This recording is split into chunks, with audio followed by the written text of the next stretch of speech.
Star Wars is well known for its diverse cast of aliens, which range from the near-human to the completely unfamiliar. The Toydarians, the species we'll be discussing today, certainly fall on the more imaginative side of the spectrum, at least as far as visual design goes. Star Wars hasn't given us all that many Toydarian characters. There's Watto in the prequels and King Katunko from the Clone Wars, but few others of note beyond that. But nonetheless, the Toydarians are a fascinating species, with an interesting status in galactic geopolitics, and today we'll be discussing them in depth.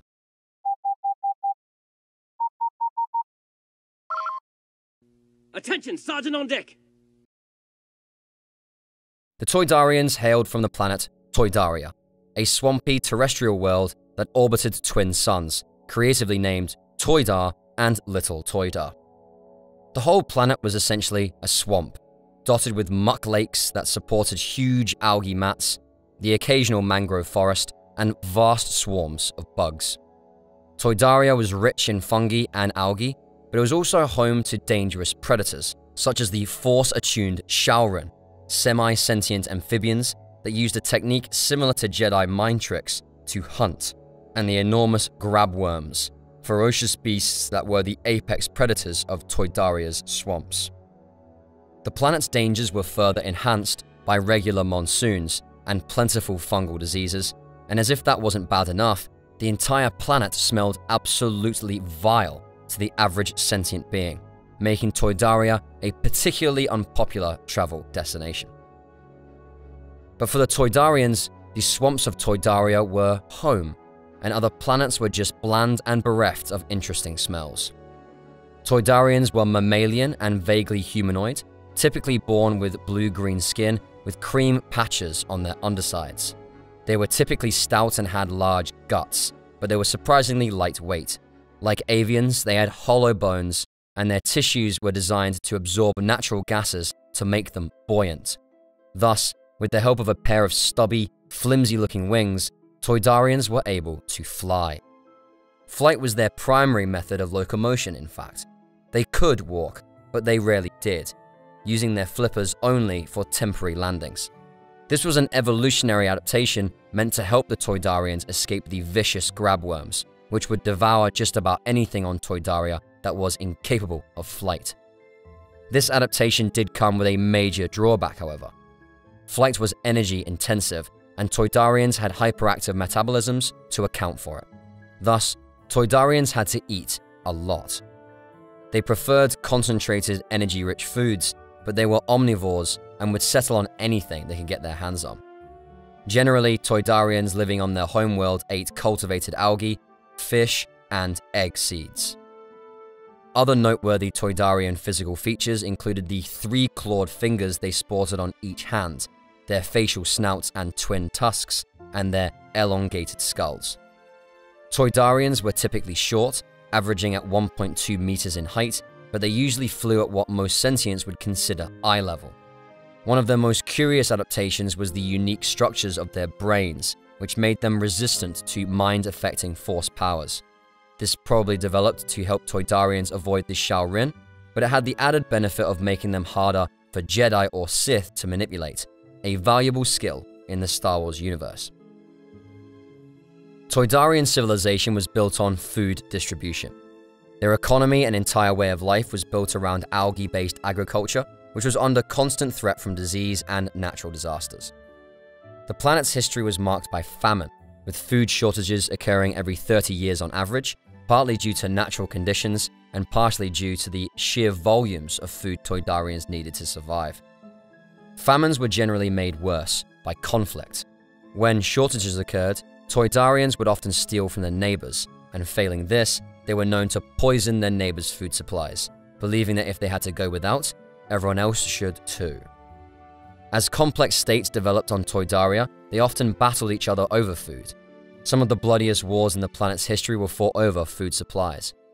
These hardships led to many Toydarians developing a shrewd business sense and a keen sense of value, which made them tricky negotiators and, much of the time, preoccupied with the accumulation of wealth. As Toydarians spread throughout the galaxy later in their history, this gave them a reputation as greedy and untrustworthy. Most of the time, this was undeserved. Toydarians could be cunning, but most of them were honest nonetheless. Despite the challenges of life on Toydaria, or perhaps because of them, the Toydarians eventually developed cities and technology, with the largest city being the planetary capital, Toydor. The planet came under the rule of a feudal monarchy based out of Toydor, under which the various realms of Toydaria were ruled by nobles that were vassals of the planet's king. These vassals were allowed to compete to solve their differences and form alliances against each other, but the king was always sure to keep them in check and reasonably happy. The struggles of life on Toydaria could have been alleviated had the Toydarians joined the Galactic Republic. Unfortunately for them, however, the first galactic civilization to reach Toydaria's system wasn't the Republic, it was the Hutts. Toydaria was located very close to the planet Ivakar, which in 15,000 BBY was seized by the Hutts and became Nal Hutta. Hutt servants charting routes west from Nal Hutta along the Octos Nebula discovered Toydaria, which was promptly claimed as a vassal by the Hutts. From that point forward, Toydaria was a part of Hutt space. All things considered though, Toydaria got off easy under Hutt rule. The Toydarians weren't enslaved like the Nikto or the Klatunians, merely vassalized.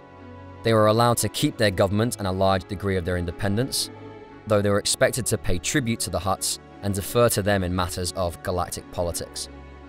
The Hutts, in turn, brought advanced technology to Toydaria, and they also allowed the Toydarians to import food from other regions of Hutt space, largely bringing an end to the planet's cycles of famine.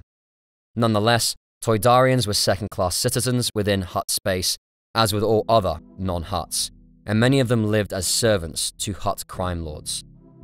Hutts on Toydaria also expected to have their needs put first, rendering the Toydarians an underclass on their own home world.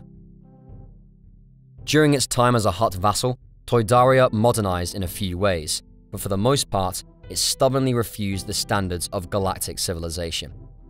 It retained its feudal system and outright forbade the introduction of some outside technologies. Speeders, for example, were banned by law due to the risk they posed to Toydarians in flight, though exceptions were made for Hutt caravels. Toydaria's cities were instead connected by light rail, which allowed for safe and easy passage through the planet's swamps, and cities like Toydor were rebuilt with modern materials. Most Toydarians, however, preferred to live as they always had, dwelling in simple agricultural villages with little advanced technology. The Hutts built a handful of modern settlements on Toydaria, but these were all vacation resorts designed for their benefit. Unlike most species, the Hutts, who had also evolved on a swamp world, felt at home on Toydaria, and they made frequent use of the planet's muck spas. Some Hutts also liked to venture out into the swamps to hunt grabworms. In total, Hutts made up 18% of Toydaria's population of 11 million. Toydarians made up most of the remainder. The Toydarians' history was mostly mixed up with that of the Hutts, but there were a few points at which they made an effort to exert their independence. In one instance, the Toydarians discovered Rugosa, a beautiful ocean moon in the remote Sanbra sector, and kept it secret from their Hutt masters, using it as a hidden resort world of their own. When the Hutts eventually found out, they unleashed a plague upon the planet that dried up its oceans, exposing vast formations of coral. During the Clone Wars, the Toydarians exerted their independence again by openly siding with the Republic. The Hutts didn't mind this, as they had already pledged to allow the Republic access to their trade routes. The Grand Army of the Republic was allowed to build a military base on Toydaria, the only Republic base in all of Hutt space. This wasn't without consequences, however. In retaliation for his decision to side with the Republic, King Katunko of Toydaria was murdered by Savage Opress, who was working for Count Dooku at the time. Toydaria survived the Clone Wars and the subsequent Galactic Civil War mostly intact. Its status as a Hutt vassal gave it a modicum of insulation from galactic events, allowing it to continue largely unchanged through the reigns of the Empire and the New Republic. Only the Yuuzhan Vong War shook things up on Toydaria, which was subjected to a brief but brutal occupation when the extragalactic invaders made their way through Hutt space. So, that's our look at the Toydarians. But what do you think? Are there other species you'd like to see videos about? Feel free to post your thoughts in the comment section below.